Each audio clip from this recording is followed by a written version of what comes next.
Love myself, they say. Practice self-care, they say. But, how does one do this? I hear messages from social media such as, love yourself, do your own thing, take the road alone. But when I actually do this, I find myself in a lonely slump, feeling isolated and blue. When you hear words such as self-care, self-love, you're probably stumped as I was, unsure of how to even approach this.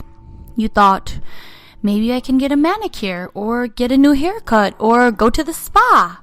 Yes, these are some aspects of self-care, but let me tell you, my beautiful people, self-care is not about pampering yourself. It's not about getting a new haircut, new clothes, or creating a workout plan.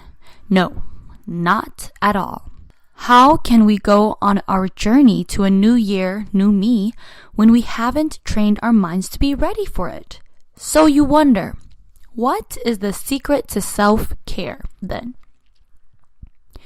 Here is the secret, ladies. A new conscious mindset. This means you have to pay close attention to the thoughts that come into your mind and looking within to answer all the questions you have.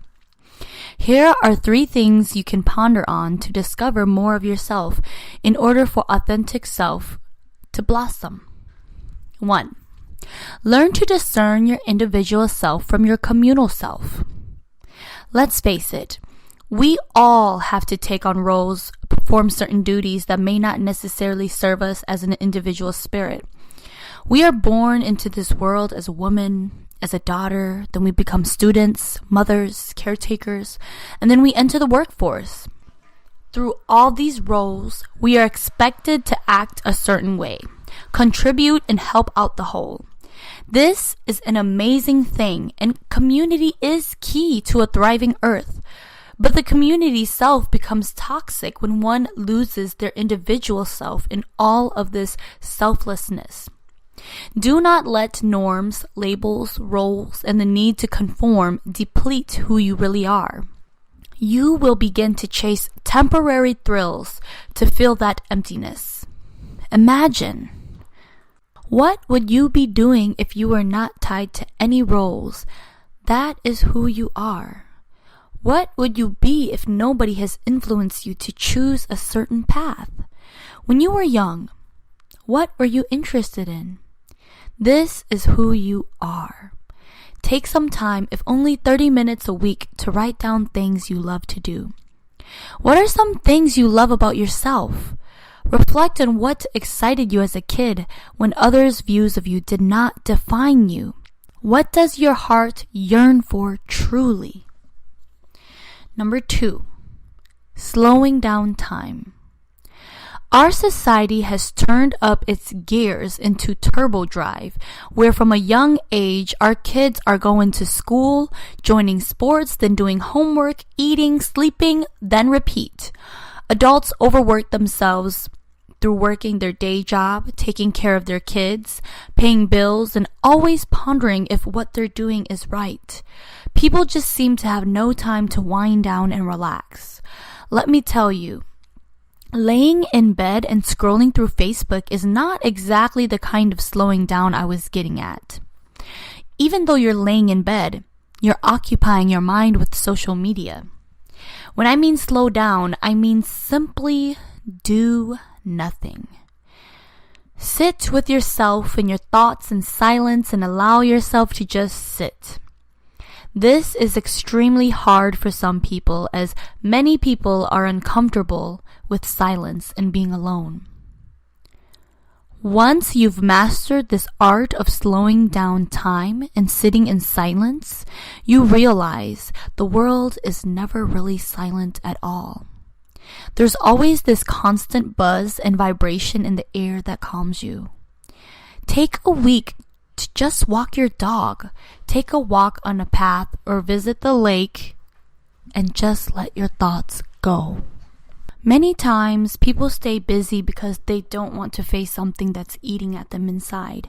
And becoming still and silent brings all those emotions out. And when they do, allow them to come out.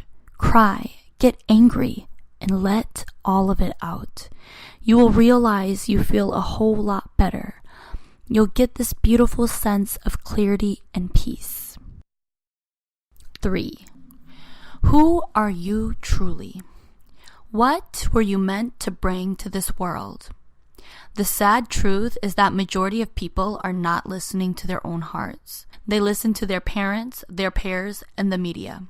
And that's why so many people in this world are unhappy and chase temporary thrills to fill this emptiness they can't ever fill through listening to others. That's why people who work jobs for the sole purpose of money dread to go to work every day. That's why people always feel burnt out by Thursday or Friday and always need a drink. If you feel drained by the work and activities you do, it's probably not what you're meant to be doing. Become very still and truly ask yourself, what do you want to do? Don't chase what you think you're supposed to do. Feel from within what you're meant to do. When you start doing what you're meant to do, all those conflictions inside disappear, and you will suddenly feel this great sense of balance and rightness in your decisions. Follow that gut instinct of yours. It's usually right. I started to put myself first. I started to love myself, and I started to accept myself for who I truly was. Though everyone around me was asking me to join groups and do certain things, I had to be selective. I had to ask myself, is this serving my purpose? It is okay to say no. It is okay to not do something. It's not that you're mean or lazy. You just have to conserve your energy for your purpose on this earth. Everyone was born to do different things, and when you begin to listen to yourself, you will begin to feel this great sense of clarity of who you are. It will become a whole lot easier to kindly reject people's offers. Good luck, my beautiful people, on changing your mindset, listening to your gut and heart, and observing your thoughts. Love, Wabi Sabi.